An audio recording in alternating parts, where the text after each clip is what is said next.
दोस्तों जय श्री राम। जय श्री राम। जय श्री राम। आज हमारे साथ काशी वाले गुरुजी मौजूद हैं और हम लोग यहाँ पे एक स्टोरी डिस्कस करने वाले हैं। हॉरर स्टोरी डिस्कस करने वाले जो एक रियल लाइफ पे बेस्ड है, जिसमें हम ये बताने की कोशिश करेंगे कि किसी नेगेटिव एनर्जी से और किस तरीके से उससे बचाव किया जा सके और किस तरीके से उससे सावधान रहा जा सके। और अधिकतर इस चीज़ के पीछे हमारे किसी करीबी लोगों का ही हाथ होता है। तो आज हमारे साथ काशी वाले गुरुजी चंदन दुबे जी हैं। नमस्कार चंदन दुबे जी। जय श्री राम। जय श्री राम। जय श्री राम। तो जैसा कि हम पंडित चंदन दुबे काशी वाले, जैसा कि आप लोगों ने अभी पूछा कि नेगेटिव एनर्जी तो ये लाइफ में होती है, सब इससे बहुत ज़्यादा समस्याएं पैदा होती हैं जीवन में। लोगों के अच्छे अच्छे काम बनते बनते काम सब बिगड़ जाते हैं और लाइफ में बहुत कुछ दिक्कतों का सामना करना पड़ता है नेगेटिव चीज़ों से। इसीलिए हमेशा ये कोशिश करना चाहिए कि इन सब चीज़ों से बचा जाए। तो बचने के लिए एक ही मार्ग है, वो है भगवान का शरण। जब हम भगवान के शरण में जाएंगे तभी हम इन सब चीज़ों से बच सकते हैं, क्योंकि आज हमारे जीवन में बहुत से ऐसे लोग हैं जो कि हमको देख करके जलते हैं और जब जलन होता है तो हमारे प्रति कुछ उल्टा सीधा करने के लिए चक्कर में पड़े रहते हैं। तो हम लोगों को परेशान करते हैं अनाप शनाप से। तो उनसे बचने के लिए हमारा जैसे कि उद्देश्य है, एक ही रास्ता है बचा है, सिर्फ भगवान का शरण। हम भगवान के शरण में जाएं और नित्य नैमित्तिक हनुमान चालीसा का पाठ करें। जैसा कि अभी आप लोगों ने कहा नेगेटिव चीज़ों से कैसे बचा जाए, तो उसके लिए नित्य नैमित्तिक हनुमान चालीसा का पाठ करें और जो पाठ करते समय कुछ जल रखे रहें। उसकी विधि क्या होगी गुरुजी? उसकी विधि ये है कि आप नित्य नैमित्तिक स्नान करने के बाद जी भगवान के पास बैठिए आसन लगा करके। एक ग्लास में अलग से जल रखिएगा और एक ग्लास में अपने आचमनी के लिए जल रखिए। जल आचमनी करने के बाद अपने गुरुदेव का स्मरण करिए, अपने गुरुदेव से आशीर्वाद प्रदान करें, दीपक को प्रज्वलित करें और दीप देवता से प्रणाम करें कि हे भगवान, जो समस्त बाधाएं हैं वो दूर हों और हमारे परिवार में हमेशा उजाला बनाए रखें। ऐसा दीप देवता से प्रार्थना करते हुए आप आसन पे बैठिए और दीपक जलाने के बाद हनुमान जी का थोड़ा स्मरण करिए, भगवान रामचंद्र जी का स्मरण करिए और स्मरण करने के बाद अपने इष्ट देव का, जिनको जिस भगवान को आप अच्छे से मानते हैं, आप उनका स्मरण करिए। उसके बाद आप संकल्प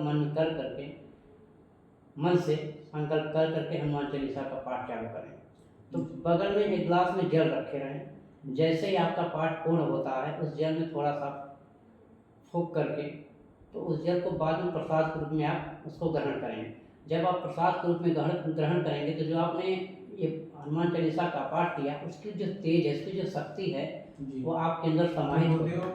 वो सबको करना है, जो फैमिली मेंबर हैं या जो पाठ कर रहा है वही उसी को करना है? नहीं, ये जो है अगर सब लोग करें तो ज़्यादा बेटर है। अगर सब नहीं कर पा रहे हैं, भाई आज की दिनचर्या में लोगों के पास समय कम है, तो समय कम है तो सब लोग नहीं कर पा रहे, तो कम से कम पूरे परिवार में एक व्यक्ति ऐसा रहे जो कि इस कार्य को करे। करने के बाद जो जल्द थोड़ा पूरे परिवार को, सभी बच्चों को डिवाइड करते हैं। तो सभी लोगों को हम डिवाइड कर देते हैं तो सभी जो एनर्जी होती है, जो पॉजिटिव एनर्जी होती है, जो भगवान के द्वारा हमें हनुमान चालीसा से जो प्राप्त हो रहा है, तो शक्ति प्राप्त हो रही है, वो एनर्जी हमारे पूरे परिवार में डिवाइड होगी। तो जो पूरे परिवार में डिवाइड होगी तो किसी परिवार के किसी भी व्यक्ति को ऐसे निगेटिविटी नहीं आएगी। कुछ भी करने से कुछ फर्क पड़ने वाला हमारे परिवार पर नहीं रहेगा।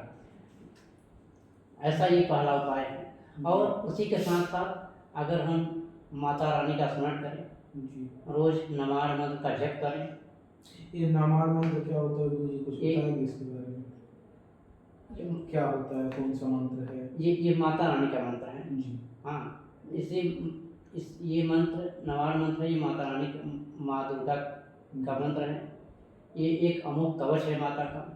इस मंत्र के जप करने से हमें किसी प्रकार की कोई भी नेगेटिविटी शक्ति हमारी क्षति नहीं कर सकती। नृत्य कितना जब करना चाहिए? नृत्य अगर हो सके, समय है तो 11 माला करिए, अगर नहीं है तो 1 ही माला चलेगा। जी लेकिन पर डे आप प्रत्येक दिन इस मंत्र को जपिए, जी और जपने के बाद वही जल वाली प्रक्रिया इसके साथ भी करना रहेगा। जी आप जल को थोड़ा फूंक करके उस जल को भी ग्रहण करिए। जी तो नवार मंत्र ओम ऐं ह्रीं क्लीं चामुंडाय विच्चे, जी ये मंत्र जब हम जपेंगे जी इसमें माता की अपार कृपा बनती है। जी और घर में नित्य नैमित्तिक हवन करिए, जी गुड़ घी से अगियार करिए। जी जब हम अगियार करते हैं तो इससे हमारे जो देव होते हैं, देवता होते हैं, सब प्रसन्न होते हैं।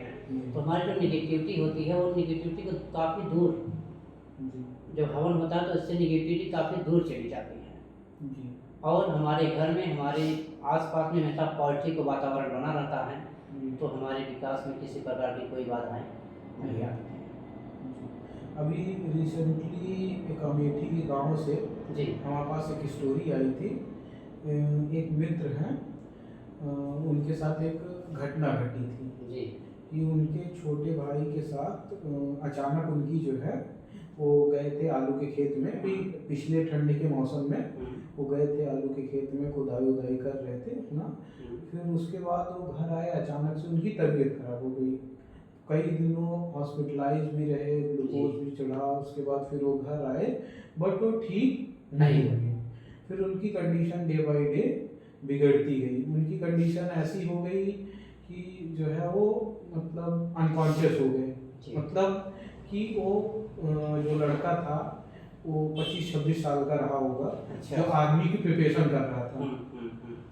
वो लड़का ऐसा हो गया कि वो बेहोश ही रहता था, मतलब ना उसको खाना पीना कुछ भी नहीं खाता पीता था, उसको 2 मिनट के लिए होश आता था, फिर बेहोश हो जाता था।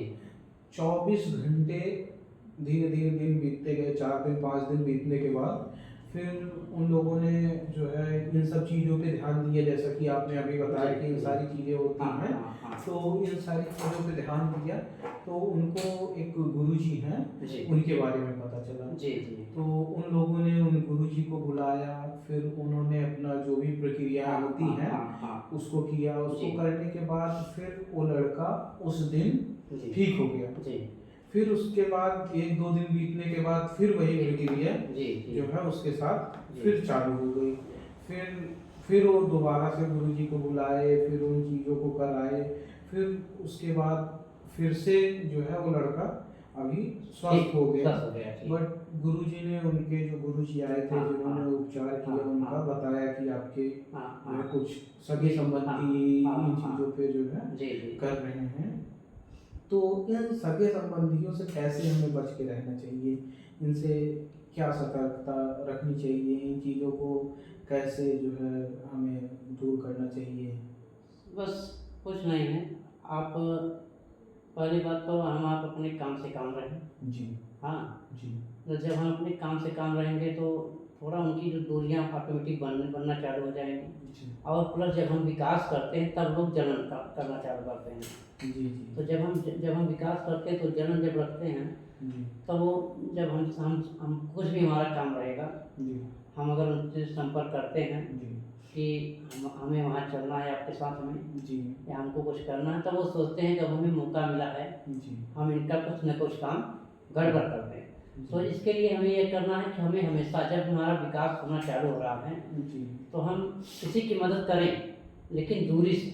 जी हाँ, ज़्यादा घुल मिल के न रहें, जी क्योंकि आजकल लोग खाने में मिला दे रहे हैं कुछ न कुछ। अच्छा गुरुजी, जी हमारा एक सवाल ये है कि किस किस माध्यमों से लोग ऐसा कर सकते हैं, मतलब ऐसा मतलब अगर कोई हमारे साथ चाहे इनके साथ कुछ कर रहा है, हाँ, कोई कुछ करना चाहे तो किस माध्यम से, क्या मीडियम होगा कि जैसे हमारे ऊपर या किसी के ऊपर कुछ किसी को करना है तो किस प्रकार से कर सकता है जिससे हम बच सकें? जैसे पहला होता है कि हमें जो चीज़ पसंद है खाने पीने में, जी हाँ, तो अगला व्यक्ति, जो सामने वाला व्यक्ति है, जी वो कुछ ऐसा चीज़ लाएगा जो चीज़ आपको बहुत अच्छी पसंद हो, जी और उस चीज़ में कुछ प्रक्रिया करके लाते हैं, जी ऊपर से थोड़ा सा कर देंगे, उसके बाद आपको दे देंगे। तो आपको वो चीज़ें हमें पसंद है तो हम बहुत अच्छे चाव से उसको ग्रहण कर लेते हैं। जब हम उसको ग्रहण कर लेंगे तो पहला यही हो गया वीकनेस हमारी। जी। कि तुरंत वो चीज़ हमारे अंदर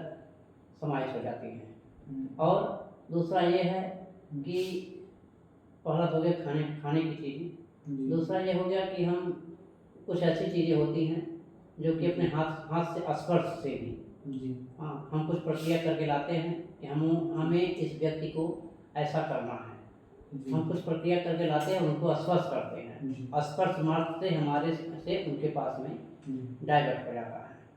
तो इसी हमेशा देखिए दूरी बना कर, जब भी किसी से मिलना है तो दूर से प्रणाम कर लीजिए।